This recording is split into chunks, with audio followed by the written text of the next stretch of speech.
Hello everyone, ఎలా ఉన్నారు అందరూ? నేను మీ Aparna. Welcome back to our channel చహరీస్ వరల్డ్. ఈ రోజు మన వీడియోలో పాతకాలం నాటి అద్భుతమైన వంటకం తాటిగారెలు చూపించబోతున్నానండి. వర్షాకాలం వచ్చేసింది కదండి, సో మన విలేజెస్ లో చాలా ఎక్కువగా దొరుకుతుంటాయి. బయట దొరికే స్వీట్స్ కన్నా ఈ స్వీట్ చేసి పెడితే పిల్లలు చాలా ఇష్టంగా తింటారు. అండ్ హెల్త్ బెనిఫిట్స్ కూడా చాలా ఎక్కువ ఉంటాయండి. ఎస్పెషల్లీ మా పిల్లలు వర్షాకాలం వచ్చిందంటే చాలా ఇష్టంగా తినే స్వీట్ అండి. ఈ వీడియోలో ఈజీగా తాటికాయ ఎలా ఒలుచుకోవాలి అండ్ అలాగే పేస్ట్ తీసుకోవాలి, నెక్స్ట్ తాటిగారెలు ఎలా ప్రిపేర్ చేసుకోవాలి క్లియర్ గా స్టెప్ బై స్టెప్ చూపించబోతున్నానండి. వీడియో ఎక్కడ స్కిప్ చేయకుండా చూడండి, అప్పుడే క్లియర్గా అర్థమవుతుంది.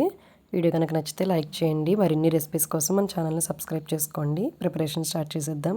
ముందుగా తాటికాయలను ఇలా శుభ్రం చేసేసుకోవాలి వాటర్తో. ఆ తర్వాత ఇక్కడ చూపిస్తున్నట్టుగా పైకి కిందకి సుధారంగా కొట్టుకోవాలండి, గట్టిగా కొట్టేయకూడదు. చూడండి ఎలా చూపిస్తున్నట్టు చుట్టూ తిప్పుకుంటూ కొట్టుకోవాలి. పైన క్యాప్ని తీసేసుకొని ఇక్కడ చూపిస్తున్నట్టుగా చాక్తో మీరు ఫస్ట్ బనానా పీల్ చేసినట్టు కిందకి లాగేసుకోండి. అప్పుడు హ్యాండ్తో ఇలా తీసేసుకుంటే ఈజీగా వచ్చేస్తుంది. ఫింగర్తో ఇక్కడ ముచ్చుకు దగ్గర లాగడం కష్టం అనిపించినప్పుడు ఇలా చాక్తో తీసుకోవడం ఈజీగా ఉంటుంది. సో చూడండి, ఇలా హ్యాండ్తో మొత్తం లాగేసుకోవచ్చు. అప్పుడు కిందకి ఎక్కడ బ్లాక్ కలర్ ఉండకుండా మొత్తం తీసేసుకోండి. అప్పుడు ఇలా చూపిస్తున్నట్టుగా ఆ టెంకల్ని ఇలా విడివిడిగా తీసేసుకొని చుట్టూ రౌండ్ చేసుకొని పక్కన పెట్టేసుకోవాలి. ఇప్పుడు దీని నుంచి మనం పల్ప్ తీసుకుందాం. సో చాలామంది ఈ గ్రేటర్ యూజ్ చేస్తారు పల్ప్ తీయడం కోసం. ఇది కూడా ఈజీగానే ఉంటుందండి, బట్ దీంతో చేస్తే కొంచెం టైం టేకింగ్ అనిపిస్తుంది నాకు. అందుకని దీని ప్లేస్లో నేను ఆయిల్ స్ట్రెయిన్ చేసుకుని గరిటని యూజ్ చేస్తాను. జస్ట్ దాన్ని పట్టుకొని అలా కిందకి డ్రాగ్ చేస్తుంటే మనకు మొత్తం పేస్ట్ వచ్చేస్తుంది.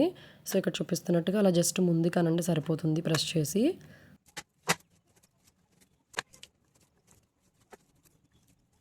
మొత్తం పలుపు వచ్చేస్తుంది. ఇలా చేస్తే కొద్దిగా లైట్గా పీచు వస్తుంది, మరీ ఎక్కువ కాదు, జస్ట్ అక్కడక్కడ పీచు ఉంటుంది. సో మీకు డౌట్ ఉంటే ఒకసారి చూపిస్తున్నాను చూడండి. ఈ పల్ప్ని కొద్దిగా నేను స్ట్రైనర్లో వేసి చూపిస్తున్నాను చూడండి.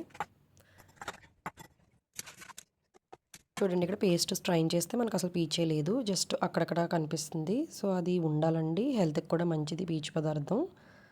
గార్లికి బ్యాటర్ ప్రిపేర్ చేసుకుందాం. ముందుగా ఈ పేస్ట్ అంతా ఒక కప్లోకి తీసుకోండి. మెజర్స్ చెప్తున్నాను చూసుకోండి. ఒక కప్పు తాటి పేస్ట్ తీసుకుంటే దాంట్లో హాఫ్ కప్పు బెల్లం పొడిని తీసుకోవాలి. దీన్ని మిక్సీ పెట్టేసి తీసుకోండి బెల్లం పౌడర్ని. నేనైతే డైరెక్ట్గా తీసుకున్నాను మెత్తగా ఉందని చెప్పి. ఒక కప్పు పేస్ట్కి ఒక హాఫ్ కప్పు బెల్లం పౌడరు.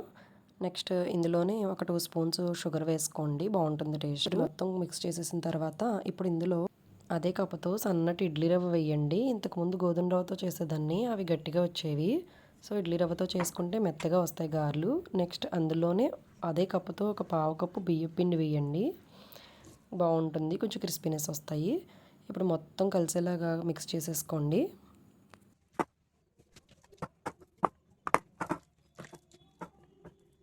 కొద్దిగా ఇలా పలచగా ఉండేలాగా కలుపుకోండి నేను చూపిస్తున్నట్టు. తర్వాత అది గట్టిపడిపోతుంది నానిపోయినాక.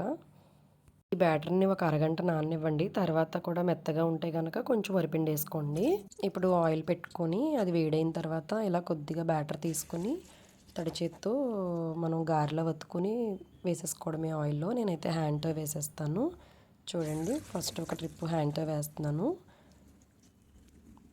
ఫస్ట్ ఒక 4 వేసుకోండి, మరీ ఇరుగ్గా వేయొద్దు, అంటుకుపోతాయి. కొంచెం మందంగా ఉండేలాగే వేసుకోండి.